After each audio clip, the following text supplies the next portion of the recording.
Hello, everyone. It's great to have you here. Um, I'm Ryan, the Communications Officer at ILGA Asia, and I welcome you all to our forum discussion on LGBTIQ plus and faith, advancing religious inclusion in Asia.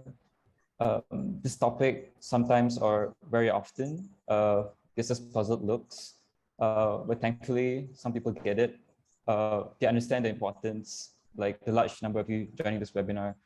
And as we engage in advocacy on discrimination and marginalization of queer people in Asia and globally, we cannot ignore the role of faith and religion in our efforts.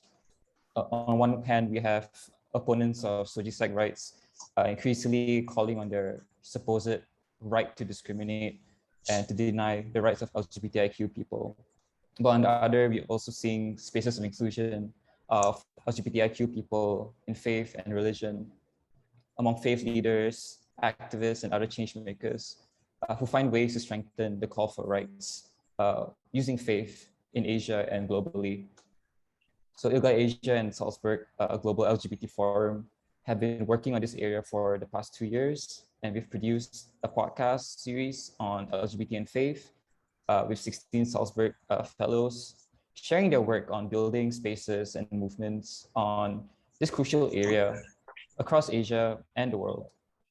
So we organized this panel discussion as a continuation of our efforts to complement the discussion put forth in our podcast, which we really hope everyone here takes a listen, and to also create a safe space to engage on this topic today. I will now pass the mic on to Klaus, who will also share a bit on the engagement from Salzburg.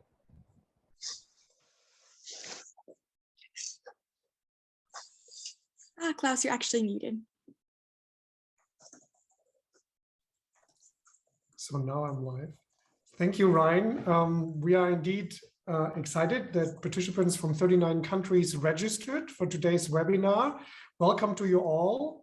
My name is Klaus Müller. I'm the founder and chair of Salzburg Global LGBT Forum. The LGBT Forum was founded in 2013 to advance global discussions on LGBT equality.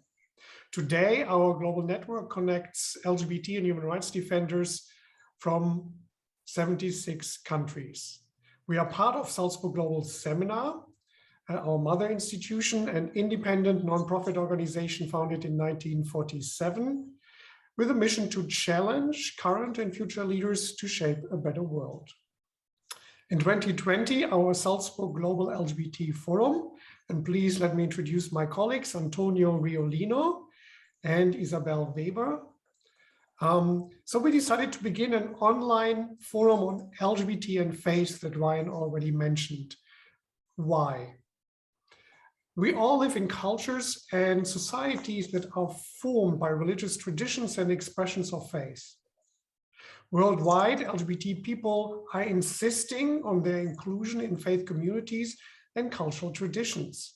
And in reaction, many religions have begun to interpret their own beliefs in more inclusive ways. Geographically, our online forum on LGBT and faith connects fellows from 17 countries from Asia, Africa, South and North America, and Europe. Thematically, it brings together members and leaders of faith communities within Judaism, Islam, Christianity, Hinduism, Buddhism, and Sikhism, as well as agnostics, atheists, anthropologists, and cultural believers. Our convening resulted in an online series of 16 blogs on LGBT and faith today, globally. So what did we learn? Many fellows shared with great honesty their personal journey of faith, the obstacles and opportunities they are facing, their ideas of change. Listening to their life stories, we understand that communities that are unresponsive to the needs of the LGBT members counteract their core values of love, inclusion, and community. If we don't win faith communities for LGBT inclusion, it will be difficult to make progress on the whole on LGBT equality.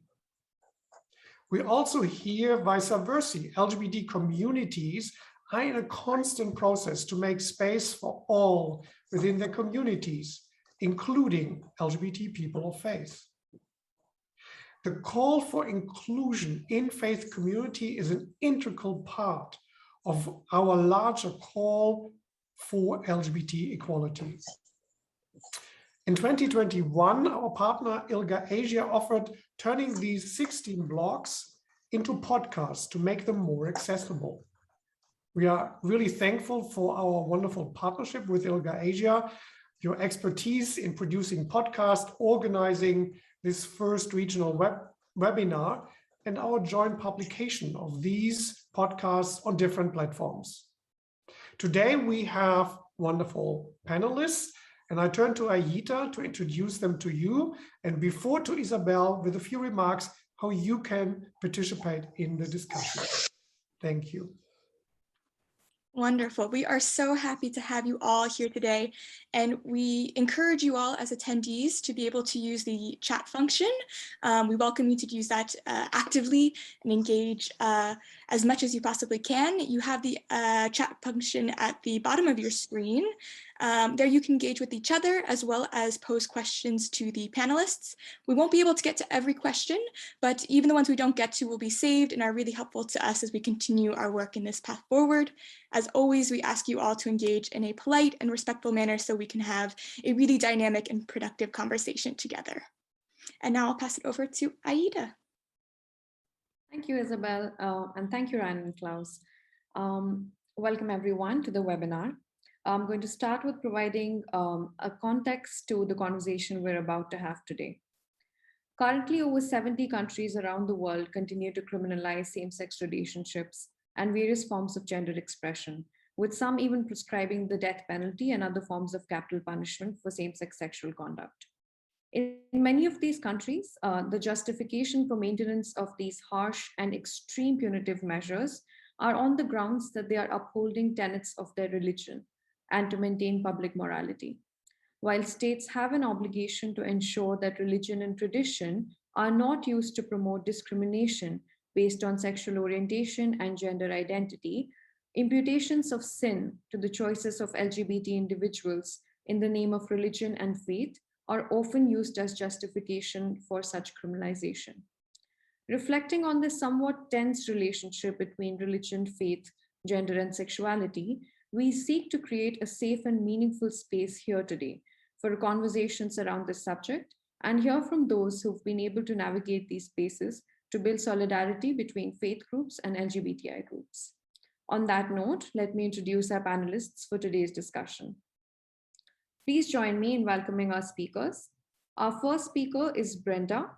Brenda is currently among the board of directors of STRAP, the Society of Transsexual Women Advocates of Philippines, and also ILGA Asia. Brenda is also a lecturer at the University of Hong Kong, where she teaches at the Gender Studies program with upcoming publications on transgender people's experiences. Our second speaker is Madian Al-Jazeera. Madian is a Palestinian who was born in Kuwait. He is an architect who has worked around the world in search of his identity as a gay Arab Muslim and a displaced Palestinian man. He opened the first bookstore in the Arab world, a move that opened the doors to personal freedoms and information and provided space for LGBTQ activism. His recent book, titled Are You This or Are You This?, was published in June 2021, reflecting on his personal journey and his evaluation of identity and value. Our third speaker is Amar Alfikar. Amar is an Indonesian trans man activist with experiences in promoting equity, inclusion, and diversity using intersectional approaches. His activism centers human rights, discourse, gender and sexuality in theology, interfaith dialogue, and sensitization within societal and faith narratives. He is also a consultant, facilitator, public speaker, aiming to build bridges of affirmation between religion or theology and gender and sexuality. Our fourth speaker is Gurjiten Sandhu. Born to Punjabi Sikh working class migrant parents in the UK, Gurjiten is a widely respected LGBTI changemaker and a community leader. who has recently joined ILGA World as their Director of Programs. Before their time at ILGA World, Gurjatin was the Non-Discrimination Program Officer at the ILO, where they built their expertise and knowledge on promoting social justice through decent and inclusive work for all, in particular to enhance LGBTIQ rights and economic inclusion. Gurjatin also serves as a steering committee member of the International Family Equality Day NGO, a fellow of the Salzburg Global LGBT Forum, a Sarbat LGBT 6 volunteer, and a trustee for We Create Space. Our last speaker for today is Manisa Khalid. Manisa manages programs and innovations at the Queer Muslim Project and currently resides in New Delhi, India. Their queerness is nourished by their Muslim roots and dreams of a future that celebrates our many selves. As a postgraduate in English literature and a lover of art that inspires change, their practice is informed by critical theory and using radical kindness as a tool to propel social transformation. A very warm welcome to all the panelists, and thank you so much for joining us today. We will now begin our panel discussion, and I'll start with our first speaker for today, who's Brenda. Brenda, thank you so much for being here. And my question to you is, given the clampdown on human rights and freedoms, as well as bodily autonomy around the world, why do you think it's important for us to have this conversation on LGBTI rights and religion, especially in the Asian context? Thank you, Ahita. Good afternoon to everyone. Mabuhay, as you would say in the Philippines. And I think that's a very challenging question also, because there's a lot to talk about, and maybe our session today may not even be enough, for us to cover very, very specific issues and strategies on why, just to answer why religion has to be discussed, in various contexts, and how that affects the lives of LGBTQI plus people, not just in Asia, but in everywhere else, the rest of the world. So I would definitely come from a personal space as a Filipina, as a trans Pinay. I've experienced discrimination, and based on my gender identity and gender expression. But then most of the basis of this discrimination and prejudice is rooted on how our people in the Philippines interpreted their faith, their religion, in particular their Christianity, because most of us are Catholics in the Philippines. About more or less 80-ish% of Filipinos are Catholics. And that has been very challenging, because as a child, I remember being taught that religion is supposed to teach us love, particularly unconditional love. It's supposed to teach acceptance. It's supposed to help in promoting peace. It's supposed to help bring equality and celebrate diversity, supposedly. But then there were many other issues that we didn't uncover when we were studying religion, and at least within the academic context. And in our churches in particular, there have been many instances wherein some of the sermons, as we would call homily, the church homilies, would actually cite some homophobic and transphobic undertones to these preachings. What more, I could also cite one absence of law. One example of an absence of law, that is an absence of an anti-discrimination ordinance. We don't have that in the Philippines. And one of the major roadblocks to that is because of how religion has not helped in advancing the protection of LGBTQI people, and instead it has become more of a roadblock. Like in 2015 in particular, it's not just 2015, but there have been several times where in one group in particular, the CBCP, or the Catholic Bishops' Conference of the Philippines, have stated that they may support a legislation protecting against discrimination and prejudice, but if it is on the grounds of one's sexual orientation and gender identity, it is more of a lifestyle. And the thing is, people in our country at least do not understand clearly that being LGBTQI is not a lifestyle issue. It's it's beyond lifestyle. It's about our personhood, our narratives, our realities, our journeys. It's about who we really are. So because of that, we don't have anti-discrimination protection. We don't have equality union laws. We don't have gender recognition laws. We don't even have divorce in the Philippines because it goes against the grain of the religious and faith background of our country. And even sex work is frowned upon, and a lot of people who do sex work are not out in the open, and they fear the discrimination by greater society. And of course, they use teachings from the Bible, like how they cite Mary, the positioning of Mary Magdalene, at least on among the Catholics, and how that translates to people or women in particular who do sex work.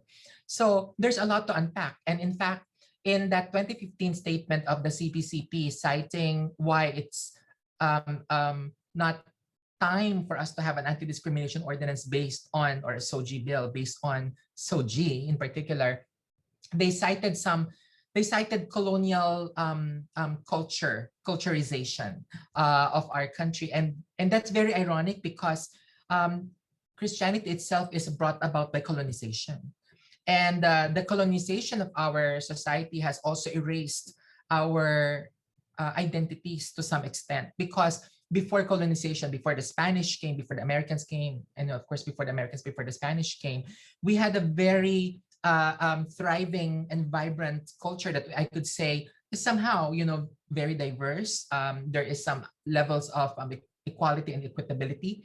LGBTQI people and women occupy very important and powerful spaces and positions in our society. Maybe we could say that our babaylans, these people, women and queer people back in the day, were quite similar to how the Hijras have always been, the Two-Spirit people in North America have always been, the Fa'afafines and the Samoas have always been, the Muhes, the Mahu, etc., etc. And we can look also at the situation of the Hijras. Hijras cannot be erased from culture, cannot be erased from history, because they've always existed. Yet their importance, their power, the venerability of their position have been reduced because of colonization. So colonization, decolonization are among the aspects that we also need to discuss when it comes to faith, because it's not just affecting legislation, it's affecting day to day. We had a case of a trans woman. Her name is Jennifer Laude, and she was murdered in 2014 by an American soldier. And the thing is that even the justice process is also questionable, and it speaks of a lot of problematic aspects and how American justice and Philippine justice is played out on the front of the Philippines.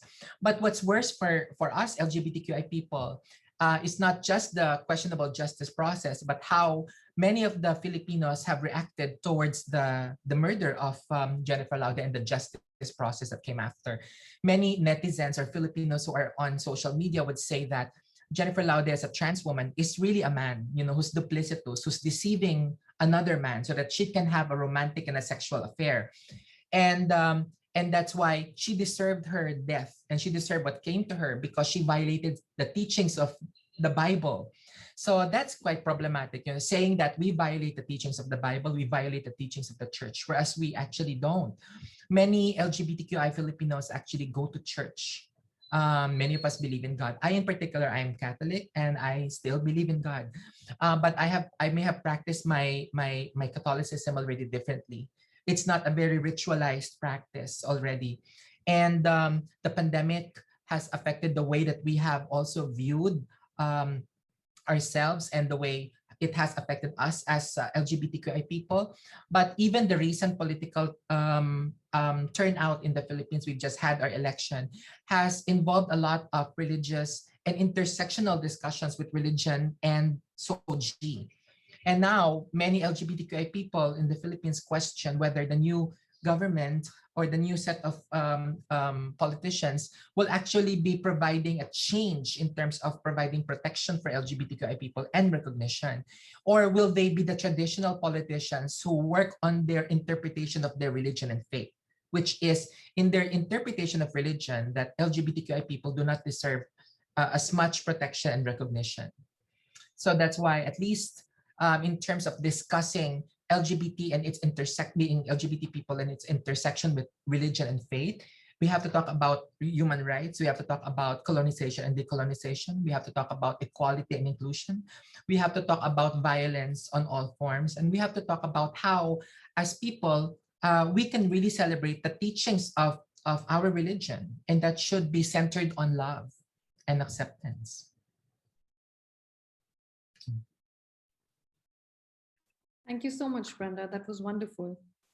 It was really important that you highlighted the impact of colonization and the importance of religion in advocating for anti-discrimination laws and equality provisions.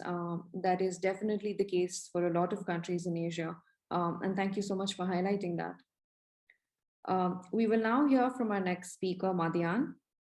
A very warm welcome once again.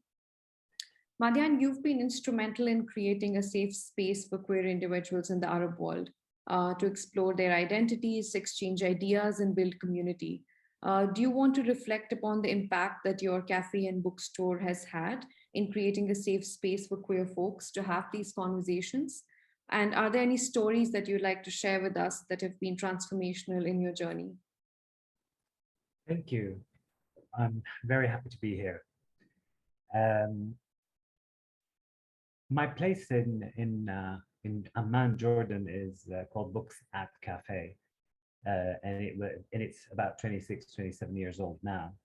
We were actually the first internet cafe in the Middle East then, and we were the sixth worldwide. So we were quite ahead with that. I mention that because this is when, you know, coming from a country where, although homosexuality is not criminalized in Jordan, but we are in the Middle East. We're right next door to the Holy Land, where, you know, Christianity, Judaism, and Islam, you know, have sprung up in our region, very close by. And although, as I said, it is not criminalized here in Jordan, homosexuality is not protected either. And a lot of censorship goes on, like many other countries. So when this bookshop opened with the internet, there needed to be a bit of catch up. So they hadn't caught up fast enough because the internet just opened the whole world. So for quite a while, censorship was not there, and a lot of information was being able to be accessed without, you know, without the censorship of anything. Also born in Kuwait and being raised in Kuwait, and then after the invasion, and then I went to school in the US, and coming back to Jordan after, funny enough, being gay bashed in San Francisco.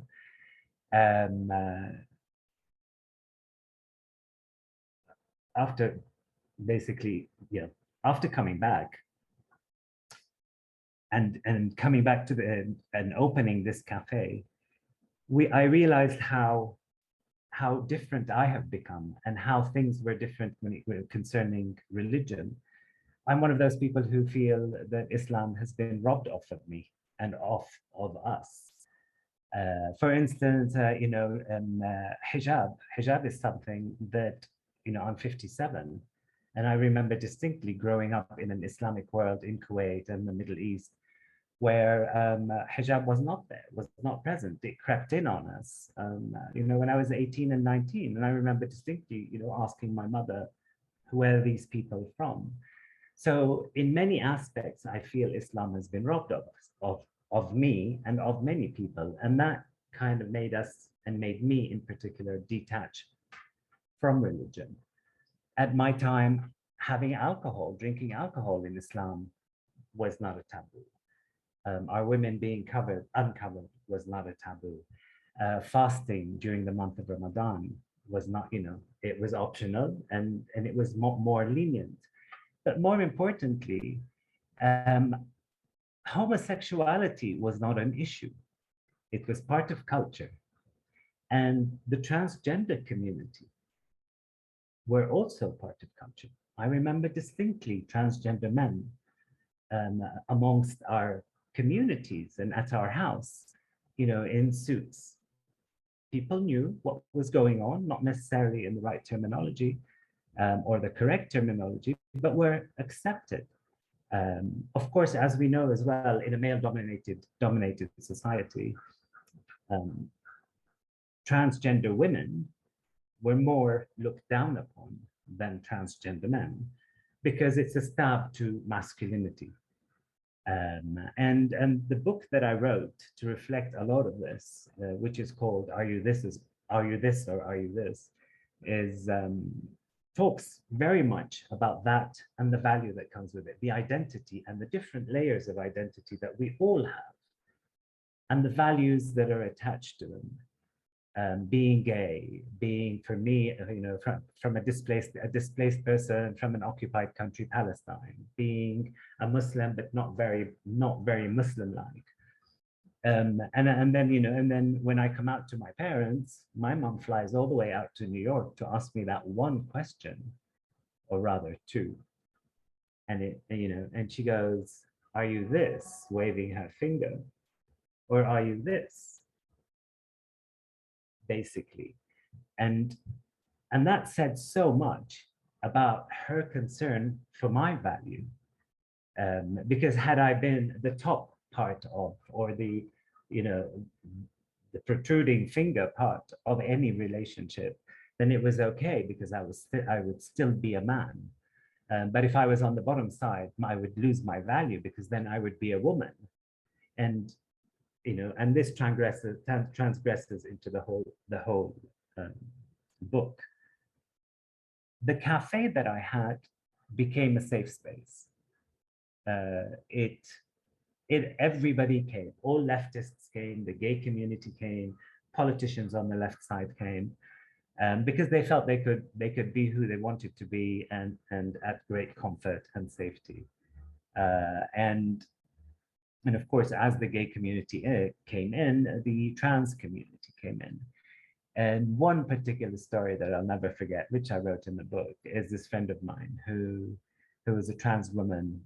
And one day I see her, and she was just, that's how we met actually. She was very distraught, in tears. And, so I sat her down and I asked her, I said, what's going on? Why are you crying? And she had been trying for years to try to change her, her ID officially to become a female on in her passport, on her official IDs in Jordan, and had been going back and forth to the Grand Mufti seeking his approval. And I'm asking her, and she brought all sorts of records to show that she was biologically not normal, excessive hormones here, not so many hormones there. She basically defamed herself just to try to get the approval of the Grand Mufti. And I'm telling her, why are you so concerned with the Grand Mufti? And she tells me, Madian, I'm a devout Muslim. And I say, well, you can still be a devout Muslim and pray and fast and do everything you want. Why are you after this man for his approval? And she told, and her answer was just so touching, because she tells me, Madian, I'm a trans woman. I'm a woman. When I die, who's going to wash me? Because in Islam, when someone dies, they get washed by the same gender.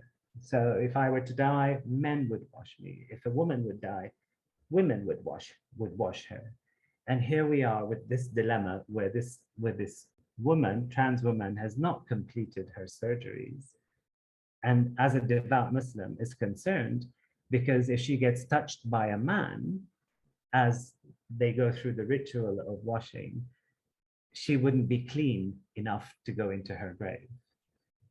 And it was so sad and very, very powerful just to watch that way of thinking, and that process of thinking on how religion and faith to our community. And as Brenda was saying earlier, and as you were saying earlier, sin, to die in sin and yet to be buried in sin. And luckily enough, I have a bookshop where I can, choose my books, going towards the liberal side of Islam, promoting more discussion against the teachings, because Islam is made, Islam, we were always taught from a very young age that Islam is for all, لكل زمان ولكل مكان. It's for every era and for every place. It should be adaptable. It's all about the interpretations. And we have been going along with the interpretation in Islam, the interpretations of the Wahhabis, which surfaced out of Saudi at the same time as the Ayatollahs of Iran surfaced, and hence enforced the radical Islam and Islamism, politicized Islam that we see now. There's an airplane flying over.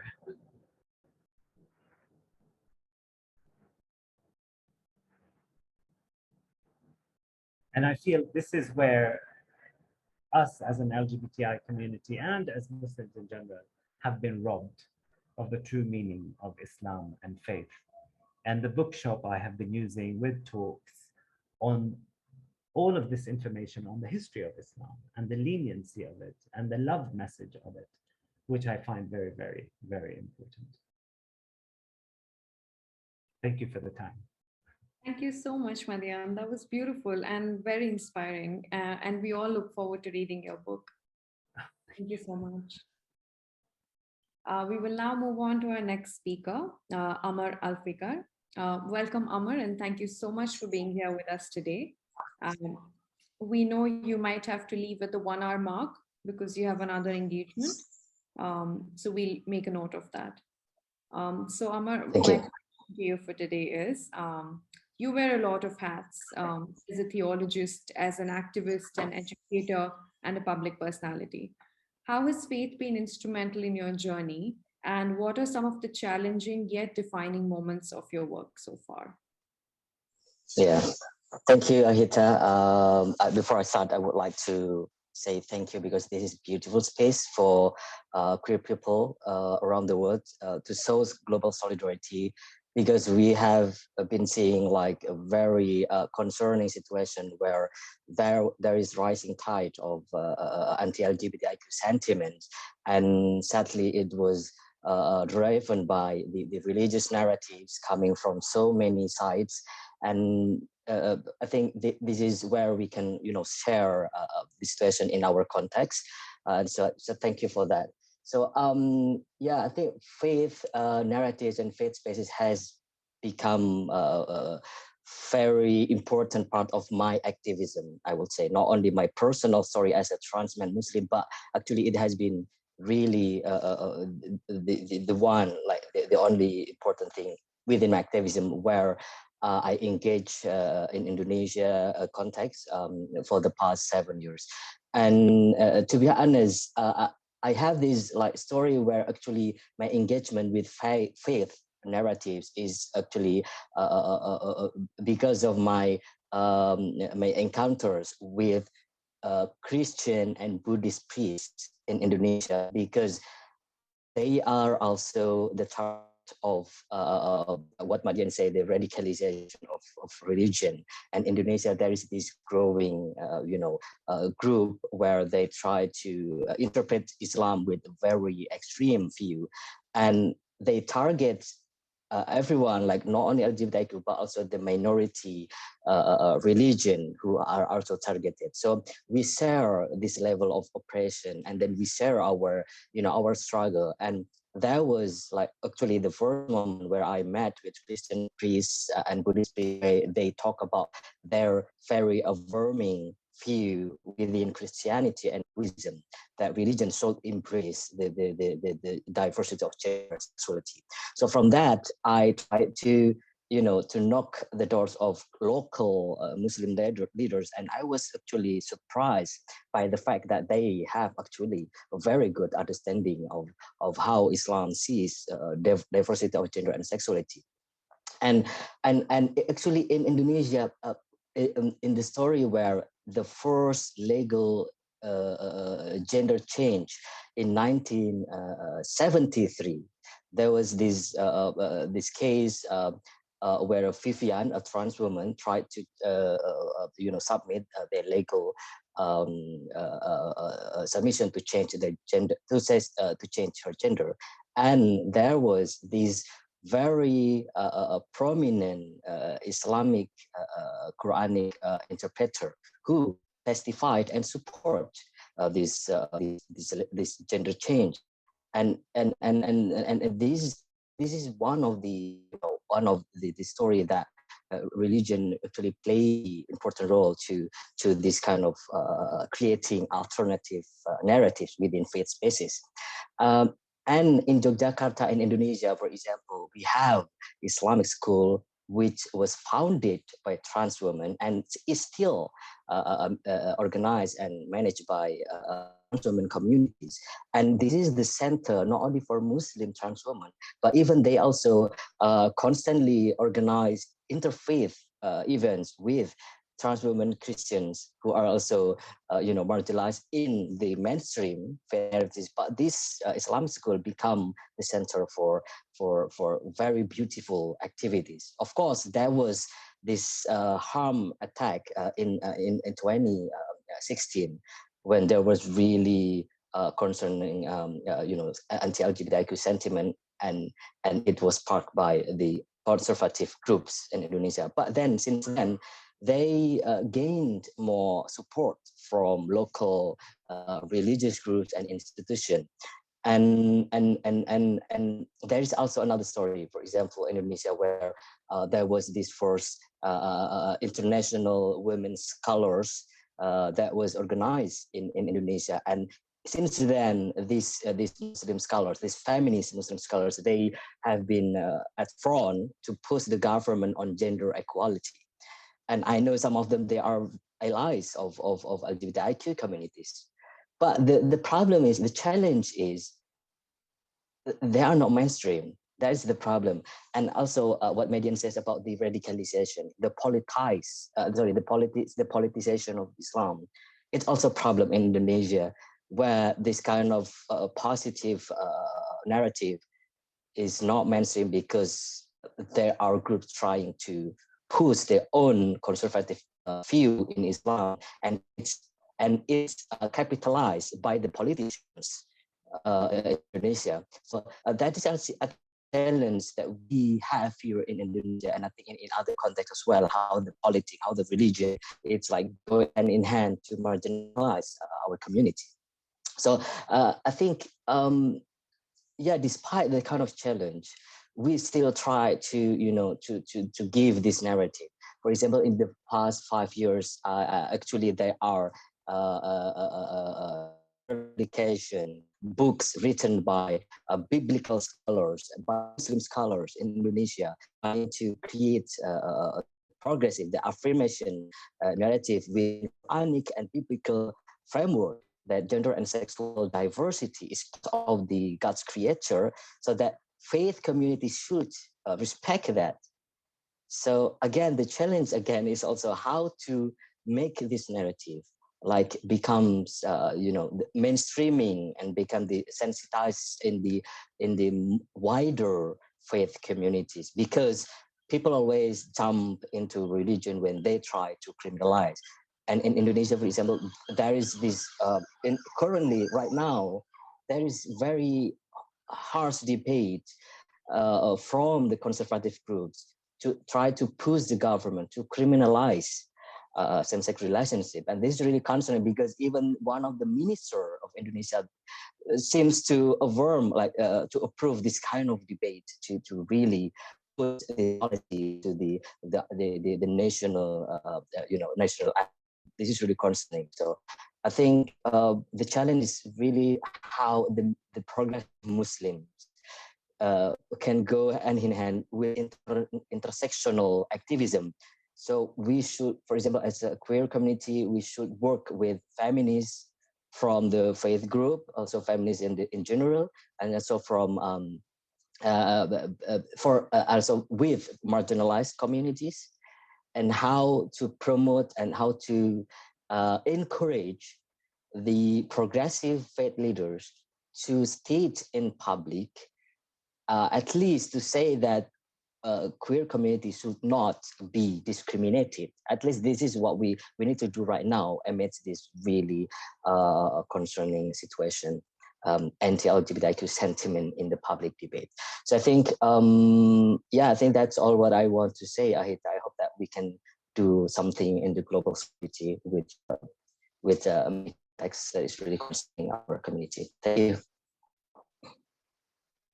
Thank you so much, Amar. That was truly inspiring. And thank you for highlighting the importance of building solidarities across movements. This is definitely something we've been trying to do at ILGA Asia as well, working with different groups. And I think it's a really important thing to remember as we work across faith groups as well. So thank you for that. We will now hear from our next speaker, Gurcharan Sandhu, our colleague from ILGA World. A very warm welcome and thank you for joining us. Gurcharan, you've done incredible work towards dismantling stigma and stereotypes for the Sikh and Punjabi LGBTQ community across the world. What were some of the barriers you faced when you started your work, and how do you see them now when you compare them to your accomplishments?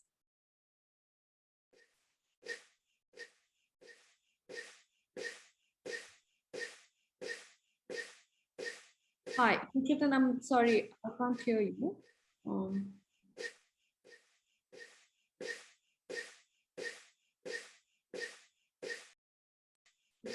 We're not able to hear you yet, Gurcharan. You're not audible yet, sorry. Okay. Yeah, it's good now. Is it good now? Okay, sorry about that. Hi, I don't know what happened there. Well, let me first start off by apologizing for the technical issues. That wasn't intended despite earlier rehearsal. So I also wanted to say thank you for inviting me to be here today. Not just as a representative of the ILGA world, but a representative of the Sikh diaspora communities as well. And congratulate sort of ILGA World, ILGA Asia and Salzburg Global Seminar for doing that, because I think all too often, one of the key barriers, I'll get to this in a minute, is visibility of Sikhs, of queer LGBTIQ plus Sikhs in these spaces. All too often, but I want to get into that a little bit later. But before I go into that, I just want to sort of give you a background about me. You know, I grew up in the UK at a time, at a backdrop of heightened homophobia and discrimination, matched with xenophobia, racism, and discrimination. So on one side, you had the global pandemic of the HIV crisis, and matched with this sort of growing sort of nationalist and centric attitudes and feelings in the UK in the 80s. So it was really sort of displaced in my thoughts as to where I was and who I was and where I belonged. And I grew up in a sort of community of not experiencing not just racism, but also externally, especially as a visible Sikh.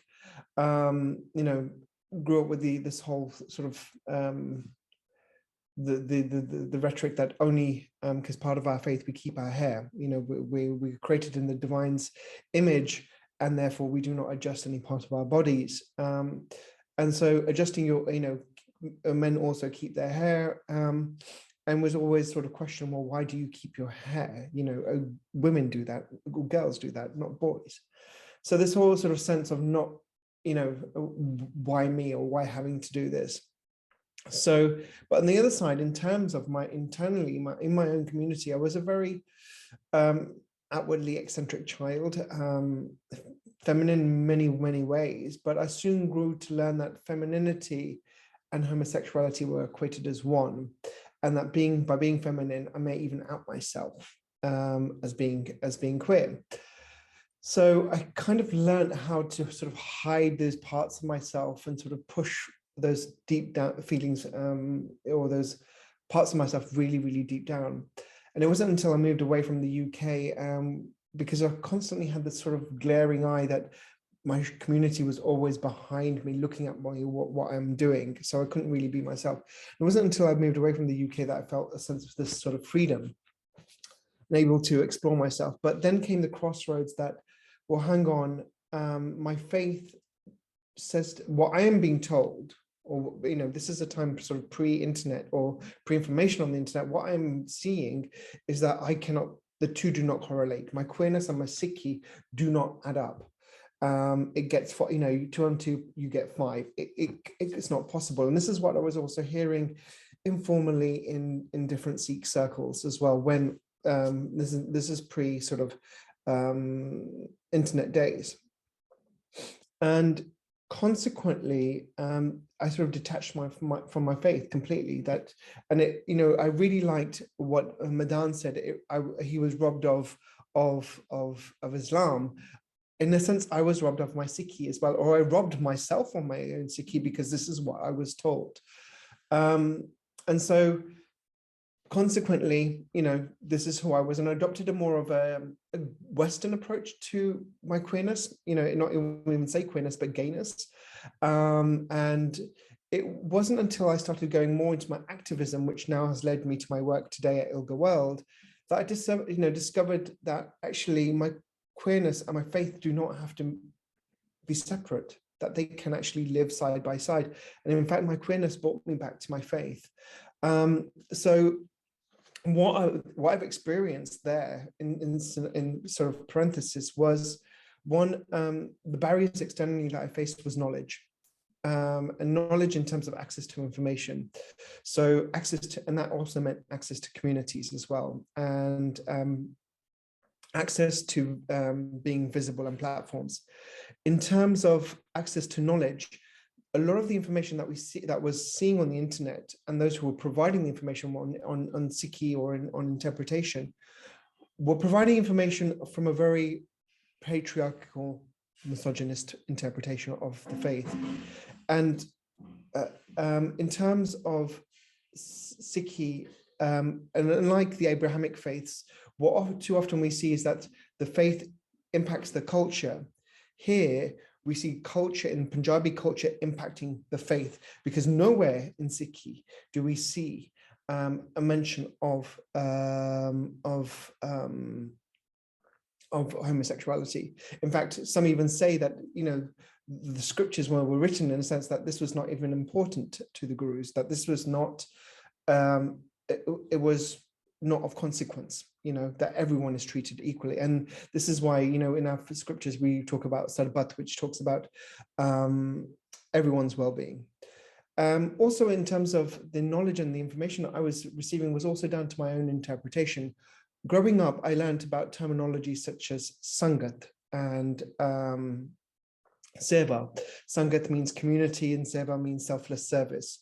Now, Sangat, and I always thought that these two words, or these words, were confined to the four walls of our temples or to the walls of our faith, where in fact, no, Sangat can exist everywhere. Seva can happen everywhere. It doesn't have to automatically be confined to the walls of our faith.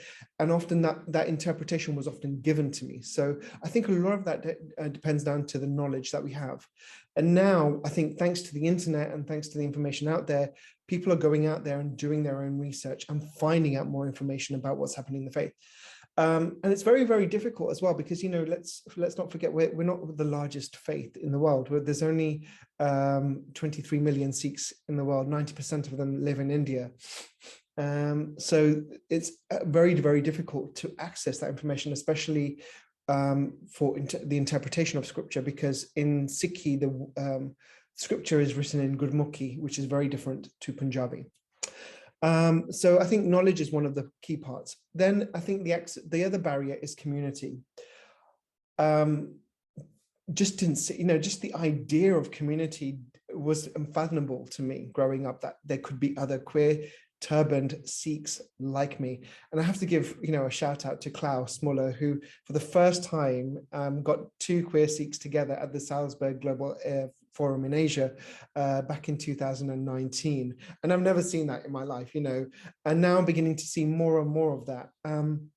So the idea of having our community or finding our community was a big, big challenge. And I think the good thing, what COVID allowed us to do was go virtual and connect. And so we were seeing spaces being created in the backdrop of COVID, where Sikh queer communities in North America, in parts of New Zealand, in India, and in Europe were uniting and meeting together as well. So that was very, very important. but more importantly was engaging with other faith-based communities. All too often, what we see again is the discussion around Abrahamic faiths, Christianity, Judaism, Islam. Great, indeed, they are the world's world's largest numbers. Therefore, the numbers equate to the number, account for the sensibility. And smaller faiths such as Sikhi then sort of get pushed back into the periphery and sort of get sidelined. And it's really, I think, what Salzburg Forum has done and what ILGA Asia have done is allowed for that conversation and that community building to happen. And since those podcasts, we have seen, or I have seen, Sikhs being more and more engaged in other fora, or more and more discussions happening. And a consequence of that, we see more community-based organizing. We've now got Sarbat in the UK. There's Sanj, the LGBTI Sikh. There's a Queer, the Anand Garage project happening in the US. And there's a consequence of all of this community building. We're seeing more and more visibility happening of queer Sikhs. We're seeing more and more same-gender ceremonies around the Anand Garage, which has been very, very much debated, but they're happening and they're being shared across social media. So I think these are some of the key barriers that are really important that we need to address, that I've shared with you. So there was knowledge, visibility, and community. And I think one of the other key aspects that we're now facing, which is a new challenge for us or a new barrier, is going back to this argument of culture. Sikhi is in itself of beyond culture. So you look at the Sikh faith versus Punjabi culture, which is sort of rooted in that culture. But if you look at Sikh faiths or Sikh communities who are not in a Punjabi culture, you see a different interpretation of our faith. You see a more inclusive version of our faith. But at the same time, they're often challenged because from a race and an ethnical perspective, for example, the 3HO communities, Sikh communities in New Mexico, the way that they approach inclusion from Sikhi is beautiful, and is how Sikhi should be. But they are often a challenge from a race and ethnic perspective. Then there is the other hand as well, where Sikhs are often found in more conservative societies. For example, in Malaysia, we see a more conservative and a more narrow approach of Sikh scriptures. Almost to the fact that it's gone backwards to the point of shaming as well. I think, whereas in North America and Europe, I think the Sikh communities have moved away from this whole idea of shame and what we call sharm. So yeah, that was some of the key barriers I think I wanted to highlight with you. Thank you again for this opportunity. Thank you so much. Thank you for sharing your journey with us, and thank you for all the incredible work you do to bring communities together. We will now hear from our last speaker, Maniza, from the Queer Muslim Project. Maniza, a very warm welcome to you, and thank you for joining us today. Thank you so much, Ajita. Yeah, I hope am I audible? You are audible, yeah. Oh, thank you. All right. So my question is, the Queer Muslim Project's message has received great support and resonated with people across the world. How has this space informed your activism as a queer Muslim woman in today's India? Thank you so much. So sorry about the interruption. No, but I think before I delve into the idea of the subject of the Indian Muslim woman in India, I think I'll tap into my own experiences, growing up as one at least. I think I look back at 3 key experiences in my childhood. So growing up as an Indian Muslim woman meant to hear this hadith that goes like, the majority of the dwellers of the fire are women, which is to say that there will be more women in hell in the afterlife than men. So it meant learning that my soul, that my body, is the site of not just my sin, but my community's sins. Growing up queer meant receiving messages from classmates in 7th grade who took it upon themselves to enlighten me about the fact that there's a place in hell for the homosexuals, the sodomists, so to say, whatever is queer. which leads me to wonder, is there, so there are two facets of my identity that secure a place for me in hell. So is there what, like a hell or hell, or a Jahannam extreme for people like me? But that aside, growing up Muslim in India also meant overhearing college professors say things like, not all Muslims are terrorists, but all terrorists are Muslims. So tapping into that, I think I'd like to take us to a less grim part of my experience as a queer Muslim person in India, which is my work at the Queer Muslim Project. And maybe from there, I'll give you a sense of what it means, what TQMP has meant for queer Muslim people, especially women, femmes, and non-binary folks in India. So at the Queer Muslim Project, we use digital advocacy, storytelling, and art to create avenues for young people from the LGBTIQ+ communities to express themselves, to build community and forge collaborations.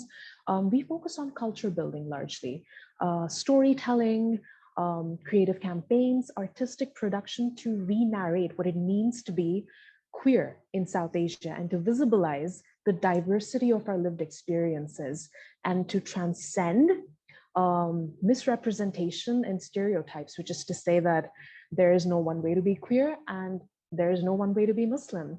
I think this connects with something Maden has shared today as well, about this experience of feeling like you're robbed of your Muslimness, especially when you grow up queer.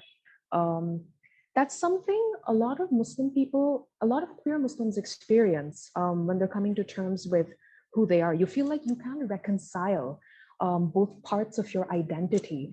But I think at TQMP, that's what we try to address first, because whenever I introduce myself as a queer Muslim, that's the first question that comes our way. It's either, wait, but isn't queerness haram? I mean, how can you be Muslim at the same time? Or it's somehow, we're often taken to be somewhat, we're seen as almost exotic. Like you just don't have enough queer Muslims. You don't meet as many queer Muslim communities to have the basic sense to understand that there's definitely more than one queer Muslim out there in the world. So I think we recognize that social isolation and the absence of affirmative media, at least, has been responsible for this feeling of, well, definitely ignorance, but also invisibility. Now, more specifically, I think we're getting into this very complicated intersection of what it means to be a queer Muslim woman in India. To give you some context about India, Muslims are a minority, but Muslim women are often seen as voiceless victims, and there's incredible pressure on them to uphold perfect ideals of Muslim femininity. When I look back at the political scene, at least in 2019, and to a very large extent this year as well, we had riots that concerned citizenship laws and the legitimacy of, Muslim people in India, whether they have rights to live here, which is very, very odd because I feel like xenophobia is a running sort of fear all over the world. And when you impose that on queer Muslims, they're already dealing with homophobia and Islamophobia. This was, I think, a new and sort of dangerous kind of fear to have to deal with. When I look back at the protests that took place, it was largely Indian Muslim women who were at the forefront of it at places like Shaheen Bagh. And when we look at 2022, the hijab ban has been in conversation for a while. So it leads you to think, what is it about the Muslim woman's presence in these spaces? And what is it about our culture's obsession with her? Like she's either voiceless or she's dangerous, but we're not really able to decide what it is. At the end of the day, it feels like policies and hatred are obsessed with controlling and curbing the Muslim woman's potential, because goodness forbid you give her a voice. Goodness forbid you give an angry Muslim woman a voice. She's going to speak up. When I look back at 2018, Section 377 was annulled. So this was a part of our constitution that criminalized gay sex. But over time, a rereading of it suggested that, well, it's unconstitutional and queer people deserve their privacy, and this doesn't make a lot of sense. This connects with what Brenda said about colonialism, because, well, we borrowed this from the English. So a lot has changed, but we still don't understand what the Indian Muslim woman represents, which is why it's very difficult to answer that question sometimes. You know, like the Queer Muslim Project addresses the concerns of various intersections within the queer Muslim community. But I often ask myself, who is the queer Muslim woman in India? She's a bit of an enigma. They're a bit of an enigma at the end of the day. Because I think when I think of my own experiences, it's very difficult to see myself, let alone any other person in my own community, as this ideal who embodies everything that represents, you know, the queer Muslim woman as a subject, which is why she's a bit of a void. We keep filling in those gaps for her. At TQMP, it's very important that people are the agents of their own stories, which is largely the central tenet of the work that we do. Our Instagram campaigns, which focus largely on storytelling and personal accounts of people's lives, address this. For example, when we have queer Muslim women on the platform, a lot of their stories delve into these questions, like in what way do you, like as a person, identify as a woman, if you do, and in what way are you Muslim? Because it's very important to share with the rest of the world that there's no one way to be Muslim. You can be Muslim in a religious/theological sense, but you're also Muslim because of the culture that you grow up in. You're Muslim because of your spirituality, your ethnic leanings as well. So I think that also led us to explore more ideas of who the subject is. Does the queer Muslim woman have a future? When you don't know who you are, when the state and when your own community doesn't let you speak up for yourself, it's very difficult to think of yourself as a person who could potentially exist as a whole entity in the future. So we see imagination and wonder at the Queer Muslim Project as a tool for revolution. If you can imagine, if you can use your dreams to propel yourself into the future, if you can imagine a different world, maybe that's where revolutions start. So we had a running program called Queer Muslim Futures, and we received beautiful accounts and beautiful stories by queer Muslim women in India about their take on what they want their future to be like. And what I find beautiful about their visions is that they were all various. All these futures were fluid, that they included aspects of whatever they felt was beautiful about being Muslim, but also whatever they found enabling about womanhood, which is the exact opposite of the reality that we exist in right now. Because it's a very limiting role to play at the end of the day. Like there's a very constricting idea of what the perfect Muslim woman is supposed to be like. And during those sessions, a lot of people delved into what their childhood was like. We recognize that there's a lot of religious trauma that has taken hold of our psychologies, which is why it's very important to address the religious and psychological discomfort that queer Muslims have sort of internalized under a very specifically patriarchal and misogynist reading of Islam. So we conducted a course, a sort of skill building program around gender and sexuality in Islam, you know, bringing in scholars like Amina Wadud and a lot of queer affirmative scholars who look at scriptures, but also how the subject of Muslim has been built over time and by who? Who tells you? When I go back to the Hadith, who tells you about all this? Who makes it the center of religious discourse? And what does it mean for Muslim communities all over the world? And if you get a better sense of that, it makes it a lot easier to understand that at the end of the day, we have a very microscopic view of what Islam and Muslimness has been represented as. Why is it so austere? Why is it seen as exclusive? And why are so many queer Muslim people all over the world so uncomfortable with who they are? And what could happen if we all decided that Islam and being Muslim is for everyone, for all those who want to be? When I look back at my own experiences, growing up as a queer Muslim person, it was very convenient for me to decide that I no longer want to be a Muslim. I was angry. And to this day, I continue to be a little angry. It's difficult to forget the emotional responses that we had to teachings like that, to teachings coming directly from our Islamic studies professors or peers or family. But I think the Queer Muslim Project is also a space where we allow people to heal from that, because on a very personal level, it's been that for me.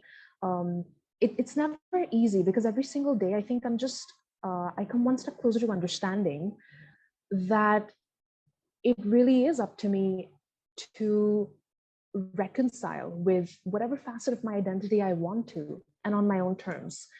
And I can only do that if I have my own voice. There are so many, and that's one thing I find very beautiful about art and culture, tapping into that domain. There are so many ways to have a voice, to articulate yourself into being. If queer Muslim women are finally given the mic, I think they find incredibly beautiful ways to express themselves, to remake themselves, to refashion themselves in a way that they haven't been allowed to, because we've taken that away from them. And it's always going to be an imperfect mission, but we care to platform poets, artists at TQMP, and we do use art as well as a safe strategic window to do so. Because when you think about India, when you think about laws that clamp down self-expression, that censor the kind of things we want to say, the laws that censor honest expression of who we are and how we feel about the world, it isn't very it isn't just unsafe, but you often have to choose between living honestly and self-preservation. When I think of people from my own community who've been imprisoned for speaking about their experiences as Muslim subjects in India, I often think twice about how I want to say, how I want to present ideas and how I want to articulate myself into being as a queer Muslim person. But I would like to close some of these ideas with an excerpt from a poem by a Pakistani feminist poet who wrote during the 1940s, obviously caused quite a few social scandals. But this person is a popular favorite among my own group of fellow queer Muslim femmes. And it connects to the idea of who the queer Muslim woman is and what she represents for all of us. I know I started with the idea of sin and religious guilt, but I think there's a very nice way to channel that and turn it into something beautiful and revolutionary. Kishwar Nahid is the poet in question, and the title of her poem is called Hum Gunagar Aurtein, which translates to We the Sinful Women. So this excerpt goes like this. It is we sinful women who come out raising the banner of truth against barricades of lies on the highways, who find stories of persecution piled on each threshold, who find the tongues which could speak have been severed. These lines mean a lot to me because at the end of the day, I think I'll never forget my own privilege, even within this space as a queer Muslim woman or femme, because I have a voice and I think at the end of the day, I am obliged to share this, to share the power that I hold as a representative of the Queer Muslim Project with all my queer brothers and sisters and siblings. This is it from me. Thank you so much. Thank you so much, Maniza. The poem was beautiful. And I think what you said about our realities and futures and identities being fluid resonates with a lot of us here. So thank you so much. And we really appreciate all the work that Queer Muslim Project does.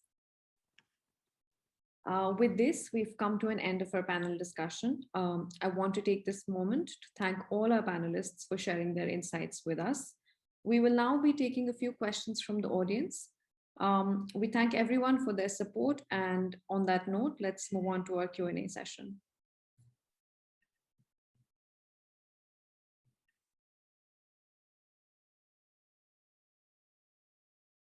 I have a question by Martin to the entire panel. Anyone who feels like they would want to respond to this, please do.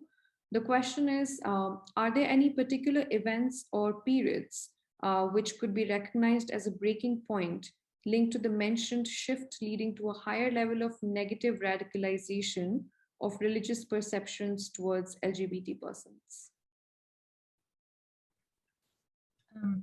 Maybe I could share something. Oh, yeah. Yes, I'll just echo, or I'll just repeat what I actually shared earlier. It's about the SOGI equality bill, or our version of anti-discrimination ordinance. I think when that was proposed in the early year 2000s, that was when it was originally proposed as an anti-discrimination ordinance. And it was changed or renamed as SOGI equality bill. So I think that was a turning point, because maybe before that ordinance was introduced, the church and the conservative factions, in our society have been quite passive, on LGBTQI issues. And in the Philippines, LGBTQI people are more of tolerated and not celebrated, not really accepted because of the absence of the laws and all other forms of recognition.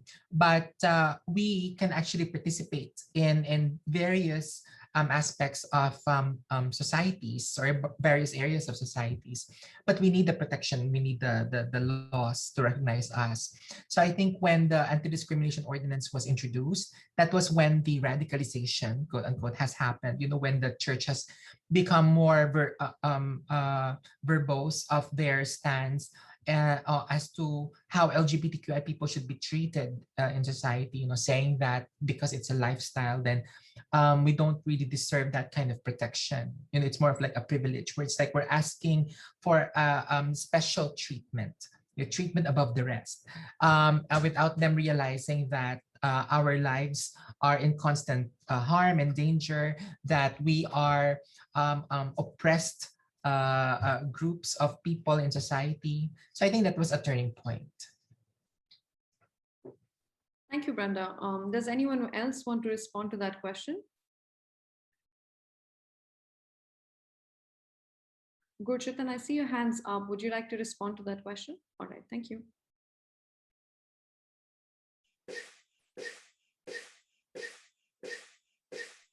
We can't hear you, unfortunately.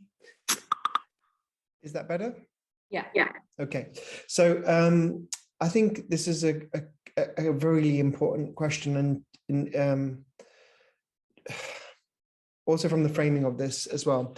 And in terms of the Sikh faith, and what I was seeing in particular was that when the debate around marriage equality was happening in parts of Western Europe and North America, our equivalent of the Vatican, the Akal Takht in India, issued clear instructions to the Sikh orders in North America and Europe that they were to push against this. And I think what that automatically did was, sent out a wave of hate out there. But at the same time, what it did was put the conversation on the table, because There was a lot of taboo around the discussions around sexuality in Punjabi diaspora communities and in Punjabi communities. So it sort of compelled us to actually have that discussion. So in one way, yes, it put the hate out there and made it visible. We knew where we stood. But the second time it also did was allowed us to have those conversations as well, because it sort of pushed us and said, okay, and it pushed many people to say, look, we even got to the point where we accept LGBTIQ plus people, but when it comes to equal marriage, that's a no-no, you know, under the religious scriptures. So it even got us that far. Now, you know, which is a good thing. Now, this also then goes back to this then makes me think about how we mobilize and organize as a community. We want to disrupt. It's going to get messy. We just have to be better ready and better prepared. We know that the hate is going to be there. We've just got to get ready for those responses. So, and we've been doing this for many, many years. So when we're going to advance, yes, there's going to be backlash. How are we going to counter the narrative? How are we going to be prepared for the violence and the hatred that this is going to agitate and this is going to bring with it? So I think one of us is that it's not that we don't do it. We just have to be risk responsive and risk ready when it does happen as well. Thank you. Thank you so much. I'll move on to the next question. Usman has a question from a more personal perspective, where they say, how does one deal with or navigate with both religious and social stigmas as a queer person who's practicing faith? I have taken the liberty to shorten the question, Usman. I hope it still captures the question you were trying to ask. Does anyone want to respond to that?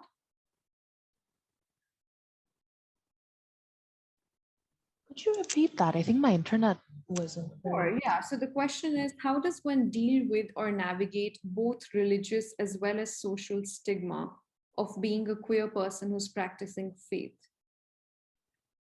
And I think the question is asked in a more personal sense of how do we navigate these spaces of family and friends and educational institutions and so on and so forth.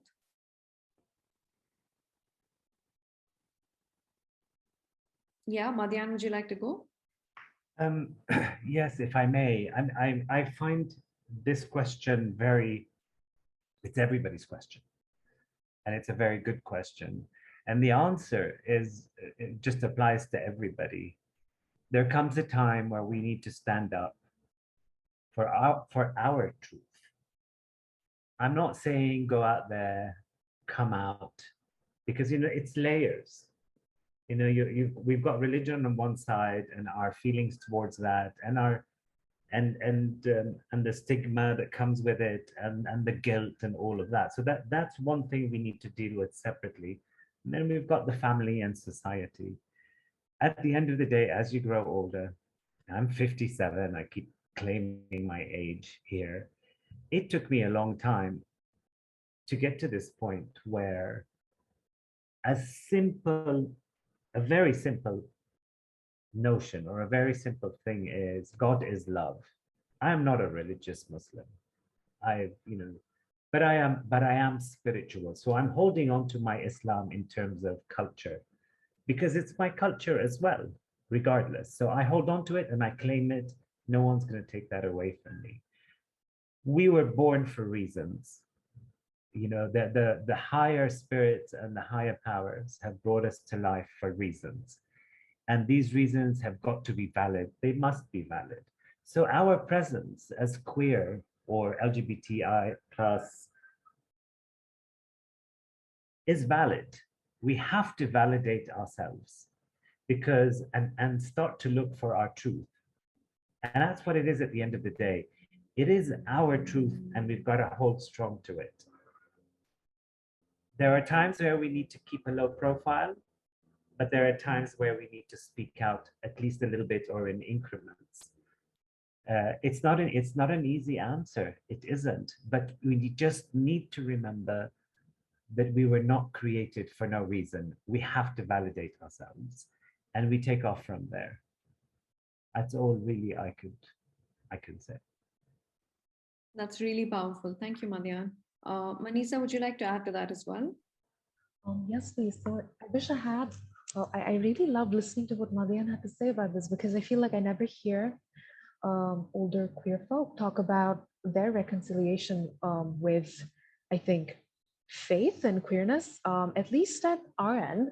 So I don't know if I have a very optimistic answer here, but I'm just tapping into something we witnessed when we held our online course on gender and sexuality. One session involved homework for which we had to revisit like our favorite verses in the Quran. And we had to get back to class the next day and share that. For most of us, it was a very uncomfortable experience. We weren't able to do it because there's just so much discomfort for us within that space. Like the very ritual of having to pick up the scriptures and to find verses amidst so many that describe, being queer or being anything other than what is perfect in Muslim as wrong. So I remember when people showed up to the session not having found their favorite verses, they listened to the few who did find favorite verses and they started to weep. It was very difficult to hold ourselves as steady at that point. And it's when I think of my own way of reconciling with queerness and being Muslim on a very personal level, I think it's an ongoing process. Maybe I have to sit with it a bit longer. I think at the end of the day, on a very personal note, you'll just have to decide that whatever you're feeling and whatever it is that you've experienced, it is your truth. And nobody else, no authority, be it your family or your peers, get to decide that on your behalf. But I think something that I've really valued through all of this is that I don't have to hold this burden myself. I'm not alone in this. I have a friend. I have people on the internet dealing with this in ways that are very similar to mine. So I think finding queer communities with their own diverse, discomfort towards faith is enough sometimes. It is okay to sit together in a circle and rant about it. It is perfectly okay to be here as part of this conference, to be able to share this, honestly, it's mind-blowing to me because I wish I could have been an attendee for a conference such as this when I was in 7th grade. Could have undone a lot of angst. So there's my answer. Thank you. Thank you so much, Manisa. Manisa, there's also a question for you in the chat box. Could you please type your answer there in the interest of time, if that's okay? Thank you. So we now have our last question for the panel, after which we'll close the panel discussion.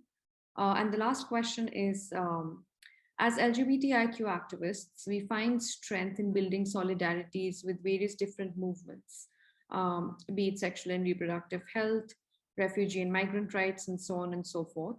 In your work, have you found value and strength in building solidarity with members of different faiths and religions? Brenda, would you like to go? Yes. And it's a positive for me, yeah, because I was raised as a Catholic, and I thought that I was already part of a community. I was constantly part of a community, and I thought that the Catholic community was going to be protective of me, and that I would be able to enjoy, opportunities in the future when I grow up. But then I was also disillusioned because of all of the ways that I feel rejected and as an outsider in that community. But in my later years, when I was able to participate in my activist and advocacy work, I was able to find, other voices like mine, not just among trans communities, but the greater LGBTQI communities and of various faiths. And it opened up, it was able to expose me to different ideologies and knowledge, at the same time take me out of an echo chamber. I think we have existed in these echo chambers far too long, that we have been trapped into the doctrines that we have been anchored to, and that eventually we erase some parts of ourselves. So I see myself growing It's a never-ending process, learning new things, learning experiences from other people. A space like this, Salzburg Global Seminars, have definitely opened up avenues for me. I've not just as a participant, but as an attendee myself. And there will always be a space for us, just like what Manisa mentioned earlier. You just have to be proud of your voice, and if possible, insert your voice where it is needed.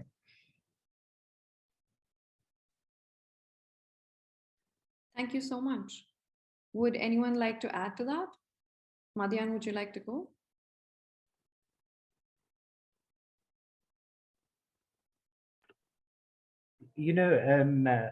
Coming from this area where practically everybody has murdered and slaughtered each other, in the name of God and in the name of religion, and still is, unfortunately. And these are all characteristics that are ugly, hateful, and clearly mispreached and misunderstood, mispreached. I think faith is like falling in love. It's blind. And I found it and find it quite difficult to enter these groups of different faiths.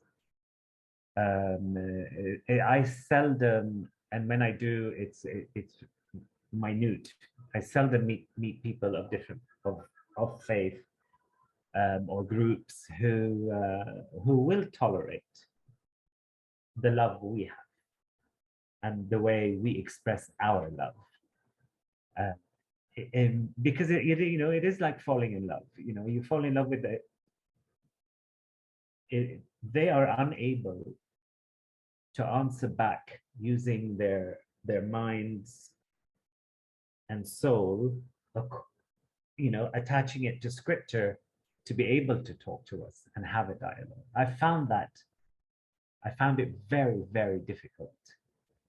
In Islam, in particular, I have found it very, very difficult. Although everything about the Quran, once you read, and as an Arab, I can read it. I don't need someone to interpret to me a lot of the times, because some things are just very, very clear. To me, Islam, the Quran is a very loving book. The story of homosexuality, the story of Sodom and Gomorrah it's actually an amazing story to learn from, even for us as sexual beings, is a fascinating story to learn from. I don't know how it's male patriarchy, in action, totally turning the story, this story around to their favor, and attacking homosexuality with lots of homophobia embedded. So I have found it very, very difficult, to be honest. And I, unfortunately, I don't. Brenda has a positive note. I don't really have a positive note. That's why I pulled back quite a bit from Islam, realizing that faith is like falling in love. It's blind. And a lot of people take it that way. Whereas if anybody just jumped out of that blindness and looked at it straight on with mind and soul, there's so much beauty to it. And we should never forget that. We should never forget that, because that's what keeps us intact, not the other side. Thank you so much, Madian. That was beautiful. And that was a beautiful note to end the discussion on. In the interest of time, this will be the last question. I want to convey a deep appreciation and gratitude to all the panelists for being with us today. I think just watching and listening all of you today would be very helpful for a lot of young people. Like Manisa said, I think it would prevent a lot of angst and a lot of confusion. And I hope to organize more such events in the future and engage with all of you again. So thank you so much. If you could leave your Twitter handle or your organization's website or any other information that you're comfortable sharing in the chat box, I think that would be very helpful. I also want to thank the audience for your support and for some really interesting questions. We hope that you will tune into our podcast series and continue to engage with the themes of faith and LGBT rights in Asia. Thank you everyone once again, and I will pass it on to Klaus to say a few words. Well, thank you, everyone. I was really struck by this discussion and that all panelists shared their personal journey and showed how this personal journey has brought changes about the way how they think about themselves, but also how they insert their voice into the public, into their faith communities, and how these faith communities react. And we learned that from our fellows and the bloggers, which as Aida just said, are all available now. You really get an idea of how you never can underestimate a personal voice, that this is changing the discussion, is changing the space. We have one fellow, an ally, who wrote, being confronted with testimonies of queer members of his faith communities, and I quote, "I no longer could pretend not to see what I'm seeing, not to hear what I'm hearing." And he referred to the stories of exclusion, of suffering, and the appalling lack of love and solidarity, the core values of each faith, with its queer members versus, so that for him was the moment of change, being confronted with queers coming out in their faith communities. And in the beginning, this is a lonely battle, and you are all very strong to take that on, but you also show that this does not remain a lonely battle. So I, again, would love to invite you to look at the podcast. These are amazing testimonies from around the world, how change is accomplished in faith communities and in larger society, which is still very much formed by faith communities. And thank you for the audience to be with us.